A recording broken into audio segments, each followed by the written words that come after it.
आत्म साक्षात्कार विज्ञान पुस्तक में प्रभुपाद बता रहे हैं 5 प्रकार की अटैचमेंट्स हैं जो हमें भौतिक चेतना से बांध के रखती हैं। पहली अटैचमेंट बताते हैं अपने आप को शरीर मानना, है ना। आत्मा के ज्ञान के ना होने के कारण हर अपने शरीर से बहुत आसक्त है। और दूसरा, इस शरीर से जुड़े हुए संबंधियों से, उनसे आसक्ति है।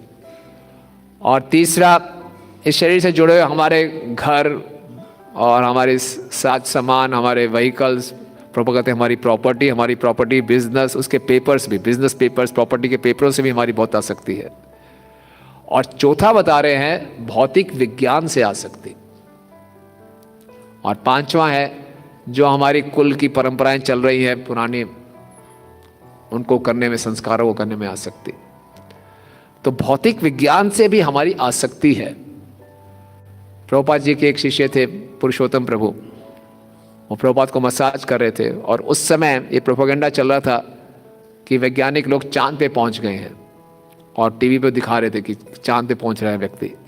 प्रभुपाद ने साफ साफ इसका खंडन किया कि मनुष्य चांद पे नहीं पहुंच सकता इस तरीके से। तो जो पुरुषोत्तम प्रभु थे वो अंदर ही अंदर सोच रहे थे कि ये हमारे गुरुजी हैं, पिछड़े देश से आए हैं, बूढ़े व्यक्ति हैं, इनको क्या मालूम कितनी तरक्की कर ली है साइंस ने, है ना। और वो इस्कॉन छोड़कर चले गए कि ये क्या है। कई बारी अपने भौतिक विज्ञान में हमारी इतनी आसक्ति होती है कि हम शास्त्रों के तथ्यों को हृदय से स्वीकार नहीं कर पाते। लेकिन ऐसा नहीं है कि हमें अच्छे ढंग से जानना चाहिए। और ऐसा एक भ्रम से उत्पन्न हो जाता है इस भौतिक विज्ञान का सहारा लेके। आप देखिए ना, आजकल आर्टिफिशियल इंटेलिजेंस का ज़माना है। अब हम किसी के घर में गए तो घर वाले भक्ति थे, वो बातचीत करते बोलते एलेक्सा कीर्तन करो। वो एलेक्सा एक छोटा सा गूगल का यंत्र है, वो कीर्तन शुरू हो गया। घबरा के मैं कहा कहाँ से भूत बोलने लगे, एकदम कोई है नहीं। एलेक्सा कीर्तन बेलान, और कीर्तन बेला शुरू हो गया। एलेक्सा टेम्परेचर बताओ, टेम्परेचर बता दिया उसने। तो कैसे नहीं लगेगा हम एंजॉयर हैं, कंट्रोलर हैं, है ना। आर्टिफिशियल इंटेलिजेंस ऐसे काम हो रहा है एकदम आप। लेकिन जिसने आर्टिफिशियल इंटेलिजेंस से दी है उसकी कितनी इंटेलिजेंस है, जिसने क्रिएट किया उसको बुद्धि किसने दी है? भगवान ने बुद्धि दी है। तो इसलिए प्रभुपाद लिख रहे हैं कि भौतिक प्रकृति इतनी विस्तरित है, इसको जान पाना संभव नहीं है, तो आध्यात्मिक प्रकृति तो भूल जाए। आध्यात्मिक प्रकृति कैसे कि वहाँ सारे कल्पवृक्ष हैं, हर चीज़ चिन्मय है, ये कैसे जान सकते हैं वहाँ पे? है ना, आप पेड़ के नीचे गए, बोलो ये इच्छा पूरी हो जाए, इच्छा पूरी होगी, कैसे संभव है ना। हम लोग जब बचपन में थे, टीवी पे एक सीरियल आया करता था स्टार ट्रैक, है ना। उसमें दिखाते थे एक स्पेस शिप है, जहाँ जा सकती है, नो वन कैन रीच, वहाँ एक पहुँच गई ऊपर के ब्रह्मांडों में, अलग अलग तरह के लोग हैं, अलग अलग वहाँ पे कल्चर है, क्या है। तो अगर कोई ब्रह्म संहिता जैसे ग्रंथ पढ़ लेगा, वो असली साइंटिफिक फिक्शन लिख सकता है। क्या है ये?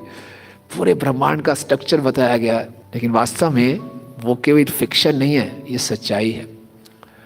तो प्रभुपाद जी कोट कर रहे हैं कि जब इस भौतिक प्रकृति को नहीं समझ सकते तो आध्यात्मिक प्रकृति को कैसे समझेंगे? परा तस्मातु भाव अन्य व्यक्त अव्यक्तात् सनातना। ये तो इससे भी परे है, जो व्यक्त है, जो अव्यक्त है, उससे भी परे।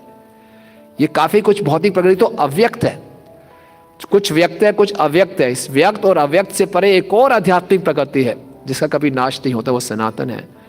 उसको भी जान पाना कठिन है, और इनके स्वामी कृष्ण को जान पाना कितना कठिन होगा। इसलिए प्रभुपाद इस श्लोक कोट कर रहे हैं, अद्वैतम अच्युतम अनादि अनंत रूपम आद्यम पुराण पुरुषम नव यौवनम च।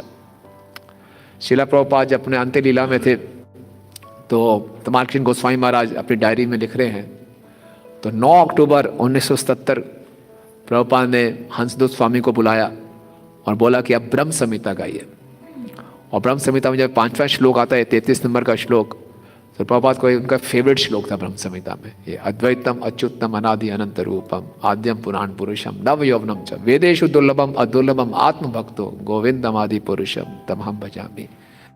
तो प्रभुपाद उसमें ब्रह्म संहिता सुनते थे, हरि नाम और यशोमती नंदन भजन, इन 3 का श्रवण लगातार करते थे।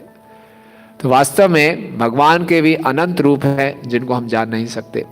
तो जो हमें प्रामाणिक स्तोत्रों से, गुरु परंपरा से प्राप्त हो रही है जानकारी, उसी में संतुष्ट होना चाहिए। इसका अर्थ ये है, संतुष्ट होने का मतलब ये है कि इसके अलावा और कोई उपाय नहीं करने चाहिए।